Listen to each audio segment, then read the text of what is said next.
I'm Matt. This is Big Food from a Tiny Kitchen. Today we're making granola, homemade granola. I'm going to put the ingredients right up here and all the utensils you need. You can also find them on bigfood@atinyKitchen.com. You do not need to memorize them. And almost all of this is going to take place on the stove today. The thing I like about this is it's very flexible. You can use some of the ingredients. There's a few things that you need to have, but it's flexible. So let's go over, we'll take a look there. All right, the first thing I'm gonna do is fire this bad boy up. I want this on medium heat. Might be medium low. Right now, medium. We're gonna use probably 4, maybe 5 tablespoons of butter. I've already got that cut up into 1 tablespoon slices. Let this melt for just a second. I'm only gonna use my fingers for a moment. I'm gonna use a spatula to get this stirred around. You can use a wooden spoon. I wouldn't use a metal spoon, mostly because it makes a lot of noise. I'm not doing that on video. Okay, so the butter's melted. Still a little bit frothy, but that's getting pretty close. This is 2 cups of oats.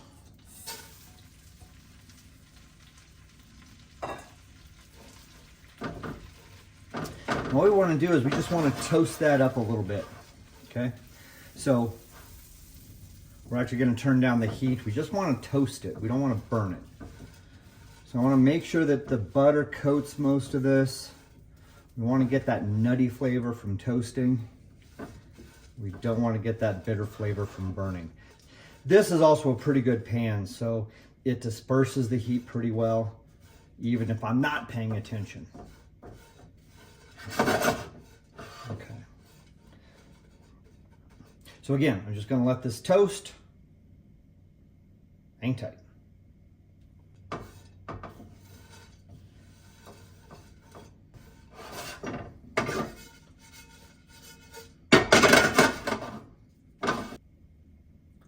Once this starts getting toasted, I'm going to make a little well in the middle. It's still hot, but I'm going to add a little bit more butter. Another tablespoon. Let it melt a little bit. And we got to work relatively quickly from this point. And I'm going to add in quinoa and millet right now.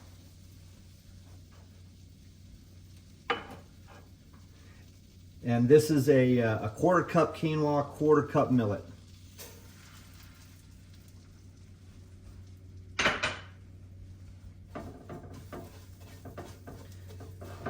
So you can see that just kind of clumped together. That's all right. Once the butter melts a little bit more, that's going to spread out. And we're going to mix it in with the oats. Okay. Take that up off the burner so it doesn't rattle as much. But you can see a little bit there. It's starting to even out. It's starting to mix a bunch. All right. So we're going to let that toast a little bit more. So you didn't want to let the oats cook too much. You want to let the oats toast just a touch. Then you want to add the millet, the quinoa, let that toast. That's going to get good and crunchy. So you're going to have the nuttiness. You're going to have a little bit of crunchy in there. You've got some nutrition. This is nutritious. It's a little bit high in calories, but it's worth it. Okay. Now, once again, because I like it, another well in the middle, a little bit more butter. Lick your fingers because, hey, butter on your fingers. I'm going to add my walnuts. There's about 1/2 cup of walnuts. I'm going to add my pepitas. Those are seeds from pumpkin, squash. Those are seeds. And then chia seeds. Again, I like chia seeds mostly because they're healthy. They don't add a lot of flavor, but they are darn nutritious. Really healthy fats in chia. Again, I'm just mixing them up, just getting things toasted. It smells really good. I just turned the heat down just a touch. And now we start stirring everything in together, okay? You can use your nose a lot when you're cooking. If it smells like it's getting good, it's probably good. If it smells like it's burning, or if the smoke alarm's going off, it's probably burning.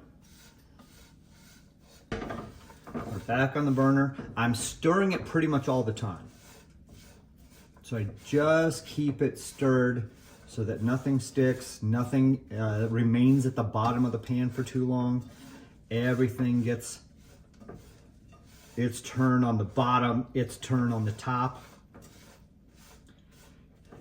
Whatever kind of innuendo you think that is, work with it. Okay. This is smelling good. I'm gonna let it toast for just a minute longer. I'm debating putting another tablespoon of butter in. I think I'm gonna not do that this time. I'm still letting this toast, but now I'm adding in some fruit. I've got 6 dates chopped up into little bits. There were 7 dates. I ate one. Use your fingers, break them up a little bit more. They get good and gooey, they get stuck together. You want smaller pieces if you can. Again, here's where you can change things up. You may not have dates. That's understandable. You might have raisins. Raisins are great. Currants. A lot of places have currants where you don't have raisins or the like. Currants are great. This is also a dried pineapple, low sugar dried pineapple. I don't know why we have that, but we have it. Goes in the pan. And then one of the things I always add is flaked coconut. This is 3/4 cup of flaked coconut. It is not the desiccated, sweetened coconut shreds. This is flaked, long coconut, okay? Now, the fruit tends to start burning relatively quickly, so I'm just gonna let it hang out for just a moment on top, get warm.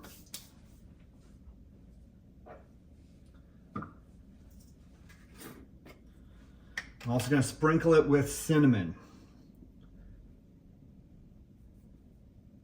Okay.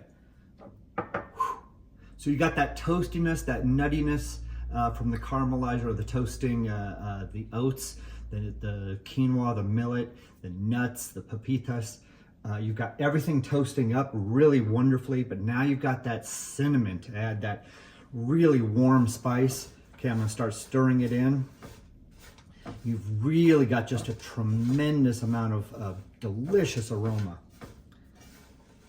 Now at this point, I would also normally add some salt. I've got some friends whom I love very dearly. They are on a salt-free diet.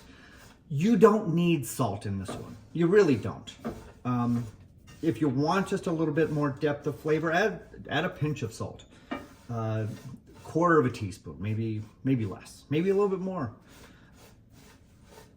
You don't need it though. Okay. So already that's toasting up really well. That the coconut is even showing some color to it. So final thing, turn off the heat. No more heat. Don't need it. Okay.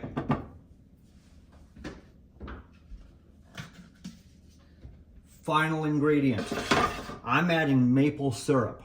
Now you can add a lot of different things, but you want the sweetness and you want something to hold it together. You can use brown sugar.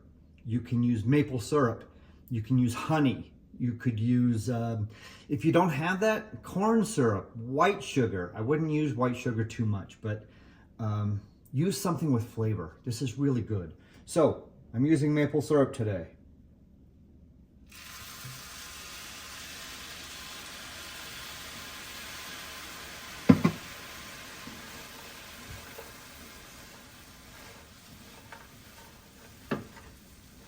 Oh, it's good.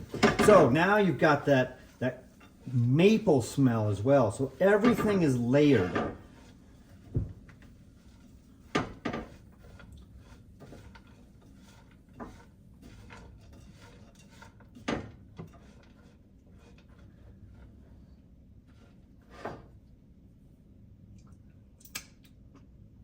Okay, start to finish, including chopping dates and everything else, gathering ingredients, 31 minutes. I spliced it so it's shorter, but 31 minutes start to finish, delicious, high impact, beautiful. People love this. This is for you guys. This is Matt, big food from a tiny kitchen. Have this with milk. How are you gonna serve it? Tell me what you did. Leave some comments down below. Like and follow for more. We'll talk to you next time. Hello, you're with Matt